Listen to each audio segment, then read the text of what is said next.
যুবক, হেলাই হেলাই সময় নষ্ট করো না, সময় নষ্ট করো না। আমার ওয়াজ পুরা আশকোনার মানুষগুলা ঘর থেকে বসে বসে শুনতেছে।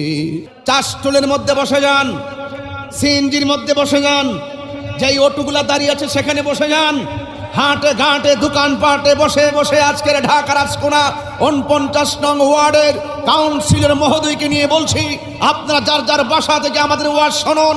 আমাদের প্যান্ডেলে জায়গা নাই। যখন এই অবস্থা, আশিকে রাসূলদের উপচে পড়া ঢেউ, যখনই নবী প্রেমিক ভান বাদ ভাঙ্গা জোয়ার নিয়ে এই সুন্নিয়তের ময়দানে আসে, ঠিক ওই মুহূর্তে একদল মানুষ কোরআন বিদ্বেষী, ইসলাম বিদ্বেষী, নবী বিদ্বেষী, ওলি আল্লাহ বিদ্বেষীদের অ্যালার্জি শুরু হয়ে যায়। আরে ওয়াজের মাহফিলের শ্রোতা দিয়ে আমি কি ফিলিংস করব? ওয়াজের মাহফিলের শ্রোতা দিয়ে আমি কি বলবো?